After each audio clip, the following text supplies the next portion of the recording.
Hello friends, आप सभी का स्वागत है हमारे यूट्यूब चैनल बीजाट क्लासेस पर। यह क्लास जो है अपकमिंग एग्जामिनेशन जो भी होने वाले हैं बिहार में, चाहे बीपीएससी एईडीओ का एग्ज़ाम हो, बीपीएससी टीआरई का एग्ज़ाम हो, चाहे अपकमिंग बिहार एसएससी हो, सीजीएल हो, कोई भी परीक्षा हो, सभी के लिए जो है ये बिहार स्पेशल का सेशन आपके लिए बहुत ही जो है हेल्पफुल होने वाला है।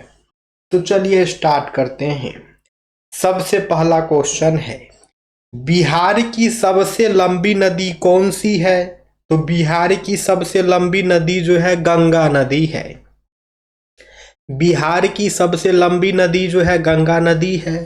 गंगा नदी जो है बिहार के 12 जिला से जो है क्रॉस करती है।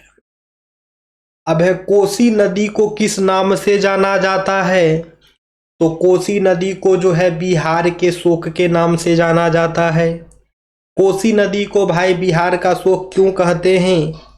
तो क्योंकि कोसी नदी जो है हमेशा अपना मार्ग परिवर्तन करते रहती है, और कोसी नदी जो मार्ग परिवर्तन करती है उस कारण से जो है उत्तर बिहार में हर साल जो है बाढ़ जैसी समस्या उत्पन्न हो जाती है। इस कारण से जो है कोसी नदी को बिहार का शोक कहा जाता है, क्योंकि यह बार बार जो है अपना मार्ग परिवर्तन करती है, जिस कारण से जो है उत्तर बिहार में बाढ़ हर वर्ष आ जाती है। अब है गंगा नदी की उद्गम स्थल कहाँ है? तो गंगा नदी की उद्गम स्थल जो है नेपाल की, गंडक नदी का उद्गम स्थल जो है नेपाल की हिमालय श्रेणी में है। ठीक है। सोन नदी जो है किसकी सहायक नदी है? तो सोन नदी जो है गंगा की ही सहायक नदी है। सोन नदी जो है गंगा की ही सहायक नदी है। और मनेर करके कोई शायद जगह है पटना में, वहां पर जो है गंगा नदी में जो है सोन जो है गंगा में आकर के मिल जाती है। अब है कौन सी नदी जो है बिहार के दक्षिणी भाग से बहती है? तो बिहार के दक्षिणी भाग से जो नदी बहती है उसका नाम जो है सोन नदी है। कौन सी नदी जो है बिहार नेपाल की सीमा से होकर बहती है? तो यह हो जाएगा कोसी नदी। बिहार और नेपाल की सीमा से होकर जो नदी बहती है उस नदी का नाम जो है कोसी नदी है। अब है बागमती नदी मुख्यतः बिहार के किस क्षेत्र से बहती है? तो बागमती नदी जो है वह बिहार के मुख्यतः उत्तर बिहार से होकर के बहती है। बागमती नदी जो है ना वह बिहार के उत्तर बिहार के क्षेत्र से जो है होकर के बहती है, जैसे कि मुजफ्फरपुर का जो इलाका हो गया उधर जो है बागमती नदी ही बहती है। अब है गंडक नदी का संगम कहाँ से कहाँ होता है? गंडक नदी का संगम जो है गंडक नदी का संगम जो है गंगा से कहाँ होता है? यानी कि गंडक नदी जो है ना गंगा में कहाँ मिलती है? तो हाजीपुर में। हाजीपुर में जो है गंडक नदी का संगम गंगा से होता है। अब है कोसी परियोजना का मुख्य उद्देश्य क्या था? तो इसका उद्देश्य था सिंचाई और बाढ़ नियंत्रण। कोसी परियोजना का जो है मुख्य उद्देश्य जो है सिंचाई और बाढ़ नियंत्रण था। पुनपुन नदी गंगा की कौन सी सहायक नदी है? ठीक है, तो यह हो जाएगा दाहिनी सहायक। पुनपुन नदी जो है गंगा की दाहिनी सहायक नदी है। अब पुनपुन नदी जो है वही पटना के क्षेत्र में बहती है। अब है सोन नदी का उद्गम कहाँ से होता है? तो इसका उद्गम जो है अमरकंटक के पठार से होता है, अमरकंटक के पहाड़ से। सोन नदी का उद्गम जो है अमरकंटक के पहाड़ से होता है। कौन सी नदी जो है बिहार के मिथिला क्षेत्र से होकर बहती है? तो बिहार के मिथिला क्षेत्र से जो नदी होकर के बहती है वह हो जाएगा बागमती, कोसी, कमला बलान। ठीक है, बागमती, कोसी और कमला बलान, ये सभी नदी जो है बिहार के मिथिला क्षेत्र से होकर के बहती है।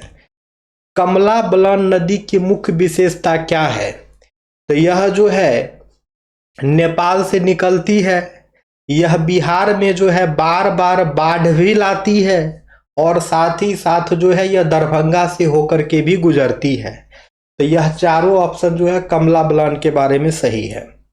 कौन सी नदी जो है पश्चिम से पूर्व दिशा में पूरे बिहार को पार करती है? तो यह हो जाएगा गंगा नदी। गंगा नदी जो है पश्चिम से पूर्व दिशा में जो है पूरे बिहार को पार करती है। गंगा नदी बिहार में कहाँ प्रवेश कर दी है? तो गंगा नदी जो है बिहार में बक्सर से प्रवेश करती है। बक्सर में शायद चौसा नामक कोई जगह है, तो वहीं से जो है गंगा नदी बिहार में प्रवेश करती है। ठीक है, बक्सर के चौसा से जो है गंगा नदी बिहार में प्रवेश करती है। बिहार में गंगा नदी की कुल लंबाई लगभग कितनी है? तो बिहार में जो है गंगा नदी की कुल लंबाई जो है लगभग 445 किलोमीटर है। बिहार में गंगा नदी की कुल लंबाई जो है लगभग 445 किलोमीटर है।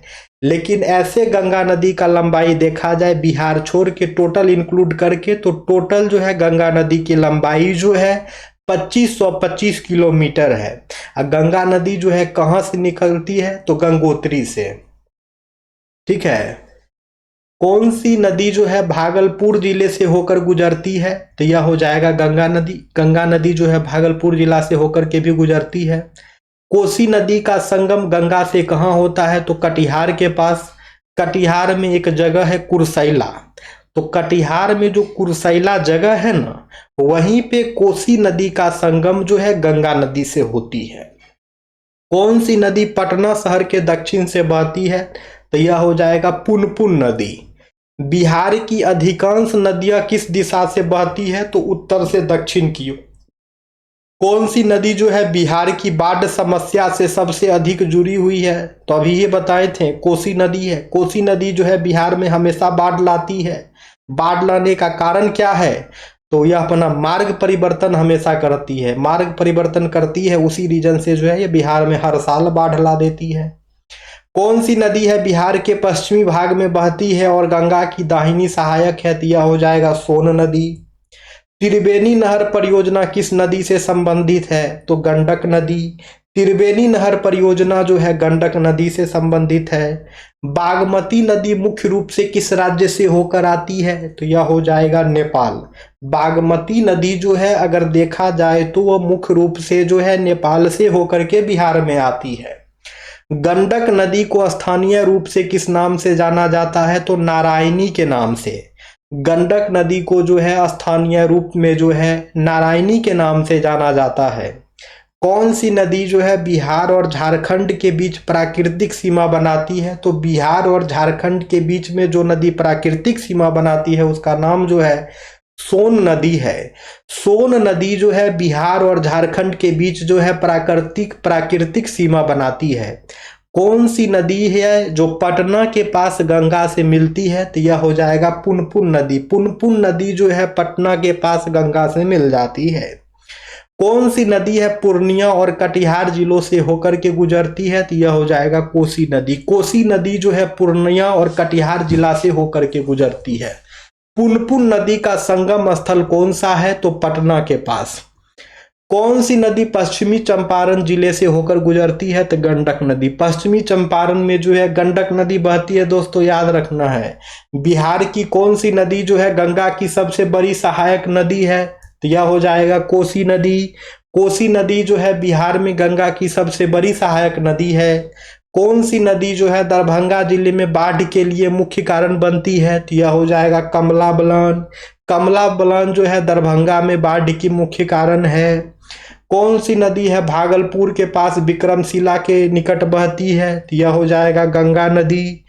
कोसी नदी का मुख्य संगम गंगा से कहाँ होता है? तो कटिहार जिला में। कटिहार जिला में जो है कुरसैला नामक एक जगह है, वहीं पर जो है कोसी नदी का जो है संगम गंगा से होता है। कौन सी नदी बिहार के सारण जिले से होकर के बहती है? तो बिहार के सारण जिले से जो नदी बहती है उसका नाम है गंडक नदी और गंगा नदी। कोसी बैराज कहाँ स्थित है? तो भीमनगर पे। ठीक है, कौन सी नदी बिहार के उत्तर और दक्षिणी भागों को अलग करती है? तो यह हो जाएगा गंगा नदी। गंगा नदी ही जो है बिहार को दो भागों में बांटती है, एक उत्तर बिहार और एक दक्षिण बिहार। ठीक है, तो बिहार के उत्तर और दक्षिण भागों को अलग जो करती है वह नदी हो जाएगी गंगा नदी। गंगा नदी जो है बिहार में 445 किलोमीटर तक फैली हुई है। गंगा नदी बिहार से निकलकर किस राज्य में प्रवेश करती है? तो यह हो जाएगा पश्चिम बंगाल। गंगा नदी जो है बिहार से निकल करके जो है पश्चिम बंगाल में जो है प्रवेश करती है। बिहार की कौन सी नदी जो है नेपाल से निकलकर दरभंगा और समस्तीपुर जिला से बहती है? तो यह हो जाएगा कमला बलान। कमला बलान नदी जो है वह नेपाल से निकल के जो है दरभंगा और समस्तीपुर जिले से बहती है। अब है गंगा नदी बिहार के कितने जिलों से होकर के गुजरती है? तो गंगा नदी जो है बिहार के 12 जिला से होकर के गुजरती है। गंगा नदी जो है बिहार के 12 जिले से होकर के गुजरती है। बरौनी शहर जो है किस नदी के किनारे स्थित है? तो बरौनी जो है बेगूसराय जिला के अंदर पड़ता है और ये बरौनी शहर जो है गंगा नदी के किनारे स्थित है। अब है कोसी नदी के कितने मुख्य उपनदियां हैं? यानी कि कोसी नदी के जो है टोटल कितने ट्रिब्यूटरीज हैं वह पूछ रहा है। तो यह हो जाएगा 7।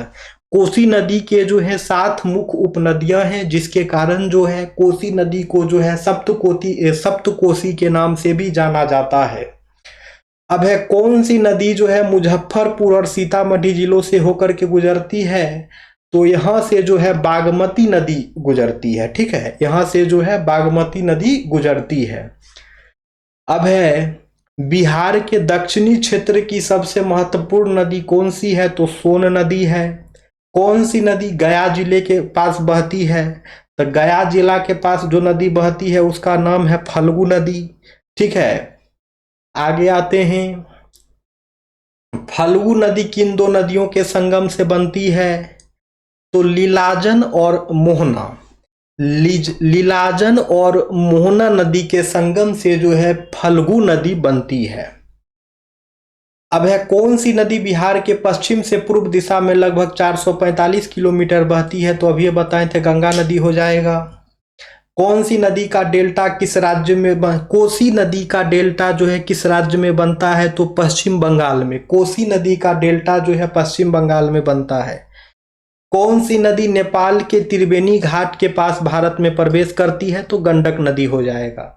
बिहार की कौन सी नदी जो है मुख्यतः मौसमी नदी मानी जाती है, यानी कि सीजनल रिवर? तो यह हो जाएगा पुनपुन नदी। पुनपुन नदी जो है यह मुख्यतः मौसमी नदी के नाम से जाना जाता है। कौन सी नदी जो है चंपारण जिले के बाढ़ क्षेत्र को प्रभावित करती है? तो यह हो जाएगा गंडक नदी। चंपारण जिले के बाढ़ क्षेत्र को जो प्रभावित करती है वो गंडक नदी हो जाएगा। फल्गु नदी का धार्मिक महत्व किस कारण से है? तो यह गया में पिंडदान के लिए प्रसिद्ध है। फल्गु नदी जो है वो गया में है। गया का नाम बदल के अब गया जी हो गया है। तो कहिए कि यह जो है गया जी में पिंडदान के लिए सबसे प्रसिद्ध है। ठीक है, कौन सी नदी है बक्सर से होकर बिहार में प्रवेश करती है? तो गंगा नदी है। बिहार में जल विद्युत परियोजनाओं के लिए सबसे उपयुक्त नदी कौन सी है? तो सोन नदी है। कौन सी नदी बिहार की सबसे अधिक उपनदियां वाली नदी है? तो कोसी नदी। बिहार के कौन से जिले कोसी नदी के बाढ़ क्षेत्र में आते हैं? यह हो जाएगा सहरसा, सुपौल, मधेपुरा। गंडक बैराज कहाँ स्थित है? तो वाल्मीकि नगर में। अब वाल्मीकि नगर में जो है बिहार का एगो टाइगर रिजर्व भी है दोस्तों। गंडक नदी की मुख्य सहायक नदियां कौन सी है? यह हो जाएगा बूढ़ी गंडक और छोटी गंडक। बूढ़ी गंडक नदी मुख्य रूप से किस जिले से होकर बहती है? तो यह हो जाएगा मुजफ्फरपुर। याद रखना है दोस्तों, बूढ़ी गंडक नदी जो है मुजफ्फरपुर से होकर बहती है। कौन सी नदी है पटना के पूर्व से गंगा में मिलती है? तो यह हो जाएगा पुनपुन नदी। बिहार में कौन सी नदी जो है पवित्र नदी के रूप में जानी जाती है जहां पिंडदान होता है? तो यह हो जाएगा फल्गु नदी, जो कि गया जी में है। कौन सी नदी बिहार में केवल मानसूनी मौसम में प्रवाहित होती है? तो यह हो जाएगा पुनपुन नदी। गंगा नदी का बिहार में प्रवाह किस दिशा में होता है? तो पश्चिम से पूर्व होता है। कौन सी नदी कटिहार जिले से होकर गुजरती है? तो यह हो जाएगा कोसी नदी। बिहार में कौन सी नदी जो है नेपाल की तराई क्षेत्र से निकलती है? तो यह हो जाएगा बागमती नदी। ठीक है, गंडक नदी का संगम गंगा से किस स्थान पर होता है? तो यह हो जाएगा हाजीपुर। बिहार के हाजीपुर में जो है गंगा नदी का संगम जो है, गंडक नदी का संगम जो है गंगा नदी से होती है। बिहार की कौन सी नदी जो है सीतामढ़ी बाढ़ क्षेत्र को प्रभावित करती है? तो यह हो जाएगा बागमती नदी। कोसी नदी को सप्तकोसी क्यों कहा जाता है? तो कोसी नदी को सप्तकोसी इसलिए कहा जाता है क्योंकि इसमें 7 सहायक नदियां मिलती है। कोसी नदी में जो है 7 सहायक नदियां मिलती है, इस कारण से जो है कोसी नदी को सप्तकोसी कहा जाता है। फल्गु नदी कहाँ जाकर पुनपुन नदी में मिलती है? तो यह हो जाएगा जहानाबाद। जहानाबाद में जो है फल्गु नदी जो है पुनपुन नदी में जाकर के मिल जाती है। बिहार की नदियां मुख्यतः किस प्रकार की है? तो दोनों प्रकार की है, यानी कि हिमालय से उत्पन्न है और प्रायद्वीपीय है। बिहार की नदियां जो है वह हिमालय से भी उत्पन्न है और प्रायद्वीपीय नदी भी है, यानी कि पेनिनसुलर रिवर भी है। अब कौन सी नदी बिहार की जीवन रेखा कहलाती है? तो यह हो जाएगा गंगा नदी। गंगा नदी जो है बिहार की जीवन रेखा कहलाती है। फल्गु नदी किस जिले में पाई जाती है? तो फल्गु नदी जो है गया जी में पाई जाती है। ठीक है। कोसी परियोजना का निर्माण किन देशों के सहयोग से हुआ है? तो भारत नेपाल के सहयोग से जो है कोसी परियोजना का निर्माण हुआ है। कौन सी नदी है बिहार और झारखंड के बीच सीमा बनाती है? तो बिहार और झारखंड के बीच जो नदी सीमा बनाती है उसका नाम जो है सोन नदी है। सोन नदी जो है बिहार और झारखंड के बीच सीमा बनाती है। महानंदा नदी किस नदी की सहायक है? तो महानंदा नदी जो है गंगा की ही सहायक है। कौन सी नदी है गया के विष्णुपद मंदिर के पास बहती है? तो यह हो जाएगा फल्गु नदी। फल्गु नदी जो है गया जी के विष्णुपद मंदिर के पास बहती है।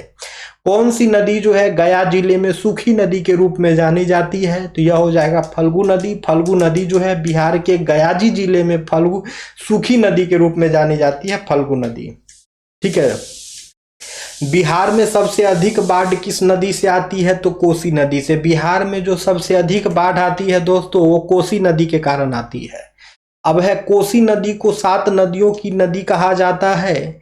इसकी 7 सहायक नदियां नेपाल से निकलती है, तो दोनों सही है। तो कोसी नदी को 7 नदी कहा जाता है, बिल्कुल सही बात है, यानी कि सप्तकोसी।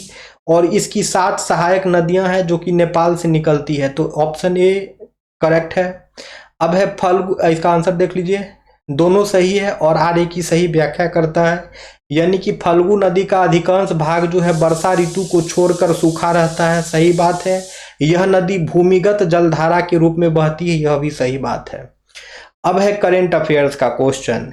किस वैश्विक रैंकिंग में 2025 में अमूल को प्रथम स्थान एवं इफको को द्वितीय स्थान मिला था? Which global ranking placed Amul at number 1 and IFFCO at number 2 among cooperatives in 2025? तो यह हो जाएगा ICA वर्ल्ड कोऑपरेटिव मॉनिटर 2025। ठीक है, ICA वर्ल्ड कोऑपरेटिव मॉनिटर 2025 में जो है अमूल को प्रथम स्थान और इफको को जो है द्वितीय स्थान मिला था। अमूल कंपनी सब लोग जानते हैं डेयरी रिलेटेड प्रोडक्ट्स बनाती है। इफको भी सबको पता होगा, फर्टिलाइजर से रिलेटेड ये सब काम करती है इफको। अब है at which event was the MOU between India and Israel on defence cooperation sign? Bharat और इजराइल के बीच रक्षा सहयोग पर अनुदान ज्ञापन यानी कि MOU जो है किस अवसर पर हस्ताक्षरित किए गए थे? तो यह हो जाएगा 17th joint working group on defence cooperation meeting, 17वें रक्षा सहयोग संयुक्त कार्यालय मीटिंग में। अब है on which date will the conference title international conference on green hydrogen ICGH 2025 be held? किस तिथियों में जो है international conference on green hydrogen ICGH 2025 आयोजित की जाएगी? तो 11 से 12 नवंबर 2025। तो देख रहे हैं ना, बहुत पुराना करंट अफेयर्स भी नहीं है। ठीक है। अब है गुरु नानक देव जी द्वारा कही गई प्रसिद्ध उक्ति कौन सी है?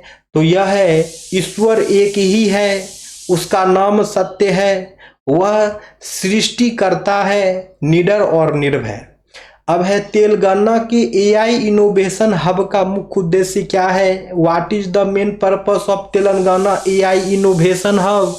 तो यह हो जाएगा foster research and innovation in artificial intelligence, यानी कि कृत्रिम बुद्धिमत्ता में शोध और नवाचार को प्रोत्साहित करना। अब है भारत की कोकिला के नाम से कौन प्रसिद्ध है? तो यह हो जाएगा सरोजिनी नायडू। सरोजिनी नायडू जो है भारत की कोकिला के नाम से प्रसिद्ध है। अब है सरोजनी नायडू के प्रसिद्ध काव्य संग्रह का नाम क्या है? तो गीतांजलि है और द गोल्डन थ्रेशोल्ड है। ठीक है, गीतांजलि और गोल्डन थ्रेशोल्ड। सरोजनी नायडू किस भारतीय राज्य की पहली महिला राज्यपाल बनी है? तो यह हो जाएगा उत्तर प्रदेश। सरोजनी नायडू जो है भारतीय राज्य की पहली महिला राज्यपाल है और वो किस राज्य की राज्यपाल बनी थी? तो उत्तर प्रदेश में बनी थी। ठीक है, और भारतीय राष्ट्रीय कांग्रेस में ज्वाइन होने वाली भी जो है प्रथम भारतीय महिला भी जो है सरोजनी नायडू ही थी, अध्यक्षता जो की थी। अब है सरोजनी नायडू ने भारत के किस स्वतंत्रता आंदोलन में महत्वपूर्ण भूमिका निभाई? तो उपरोक्त सभी, चाहे असहयोग आंदोलन हो, सविनय अवज्ञा आंदोलन हो, चाहे भारत छोड़ो आंदोलन हो, इस सभी आंदोलन में जो है सरोजनी नायडू ने प्रमुख रूप से जो है अपनी महत्वपूर्ण भूमिका निभाई थी। सरोजनी नायडू को जो है भारत की कोकिला की उपाधि किसने दी थी? तो महात्मा गांधी जी। महात्मा गांधी जो थे वो सरोजनी नायडू को भारत की कोकिला की उपाधि दिए थे। सरोजनी नायडू का जन्म कहाँ हुआ था? तो हैदराबाद में हुआ था। सरोजनी नायडू किस महान नेता की करीबी सहयोगी थी? तो सरोजनी नायडू जो है महात्मा गांधी की करीबी सहयोगी थी। 1930 में गांधी जी की गिरफ्तारी के बाद सरोजनी नायडू ने कौन सा आंदोलन का नेतृत्व किया था? तो दांडी मार्च का। ठीक है, 1930 में जब गांधी जी की गिरफ्तारी हो गई थी उसके बाद जो है सरोजनी नायडू ने दांडी मार्च का नेतृत्व की थी। सरोजनी नायडू भारतीय राष्ट्रीय कांग्रेस की अध्यक्ष किस वर्ष बनी? तो वर्ष 1925 में। वर्ष 1925 में जो है सरोजनी नायडू जो है भारतीय राष्ट्रीय कांग्रेस की अध्यक्ष बनी थी। वर्ष 1925 में जो है सरोजनी नायडू जो है भारतीय राष्ट्रीय कांग्रेस की अध्यक्ष बनी थी। अब है सरोजनी नायडू का जन्मदिन भारत में किस दिन के रूप में मनाया जाता है? तो यह हो जाएगा राष्ट्रीय महिला दिवस यानी कि national women's day. Sarojini Naidu का जन्मदिन जो है भारत में नेशनल वुमेन्स डे के रूप में मनाया जाता है। निम्नलिखित में से कौन सी रचना जो है सरोजनी नायडू की नहीं है? तो यह हो जाएगा गीतांजलि। गीतांजलि जो है सरोजनी नायडू की रचना नहीं है। ठीक है, उसके बाद द बर्ड ऑफ टाइम हो, द गोल्डन थ्रेशोल्ड हो या फिर द ब्रोकन विंग हो, ये सभी के सभी जो है सरोजनी नायडू की रचना है। ये एक बार और देख लीजिए, द बर्ड ऑफ टाइम हो, द गोल्डन थ्रेशोल्ड हो, यह द ब्रोकन विंग हो, ये सभी के सभी जो है सरोजनी नायडू के रचना है। सरोजनी नायडू ने 1931 में लंदन में आयोजित किस सम्मेलन में भाग लिया था? तो यह हो जाएगा द्वितीय गोलमेज सम्मेलन। द्वितीय गोलमेज सम्मेलन में जो है सरोजनी नायडू भी जो है भाग ली थी और टोटल जो है दोस्तों 3 गोलमेज सम्मेलन हुआ था, 1930, 1931, 1932। 1930 में पहला गोलमेज सम्मेलन, 1931 में द्वितीय गोलमेज सम्मेलन और 1932 में जो है तीसरा गोलमेज सम्मेलन। BR अम्बेडकर जो है वह तीनों गोलमेज सम्मेलन में शामिल हुए थे और भारतीय राष्ट्रीय कांग्रेस जो है वह बस द्वितीय गोलमेज सम्मेलन में शामिल हुई थी। गांधी जी भी जो है दूसरे गोलमेज सम्मेलन में ही शामिल हुए थे। अब बाकी तीनों गोलमेज सम्मेलन में शामिल होने वाले जो भारतीय व्यक्ति थे वो BR अम्बेडकर थे। अब है सरोजनी नायडू की किस पुस्तक में स्वतंत्रता आंदोलन के समय लिखी गई देशभक्ति कविताएं हैं? तो यह हो जाएगा the broken wing. Sarojini Naidu की जो पुस्तक थी द ब्रोकन विंग, उसमें जो है स्वतंत्रता आंदोलन के समय लिखी गई देशभक्ति कविताएं थी। अब है सरोजनी नायडू ने कांग्रेस के किस अधिवेशन की अध्यक्षता की? तो सरोजनी नायडू जो है कांग्रेस के कानपुर अधिवेशन 1925 की अध्यक्षता की थी। सरोजनी नायडू जो है कांग्रेस के कानपुर अधिवेशन 1925 की अध्यक्षता की थी। ठीक है, और सरोजनी नायडू जो है पहली भारतीय महिला अध्यक्ष है जो कांग्रेस के अधिवेशन की अध्यक्षता की थी। ठीक है, सीधे पूछे कि कांग्रेस की पहली महिला अध्यक्ष, तो वो हो जाएगा एनी बेसेंट। अगर भारतीय महिला अध्यक्ष पूछ दे तो सरोजनी नायडू हो जाएगा जो कांग्रेस की अधिवेशन की अध्यक्षता की थी। अब है सविनय अवज्ञा आंदोलन के दौरान सरोजनी नायडू का प्रसिद्ध भाषण कहाँ दिया गया था? तो यह हो जाएगा दांडी में। सविनय अवज्ञा आंदोलन के दौरान जो है सरोजनी नायडू का प्रसिद्ध भाषण जो है दांडी में दिया गया था। याद रखना है दोस्तों। अब है ये क्वेश्चन आप लोग का होमवर्क है, इसका आंसर आप लोग कमेंट सेक्शन में कमेंट्स करेंगे। अब हमारी मुलाकात जो है कल के क्लास में होगी दोस्तों। वीडियो पसंद है तो लाइक सब्सक्राइब करते रहिए। प्रैक्टिस क्लास जो है कंटिन्यू चलती है और फ्री ऑफ कॉस्ट है, ठीक है, कोई पेड क्लास नहीं है, फ्री ऑफ कॉस्ट क्लास चलती है। आप लोग ज्वाइन कर सकते हैं। बीपीएससी AUDO, बीपीएससी TRE के लिए, बिहार SSC सभी के लिए जो है प्रैक्टिस यहाँ से कर सकते हैं। Thank you friends, thank you everyone. फिर मिलते हैं कल के क्लास में।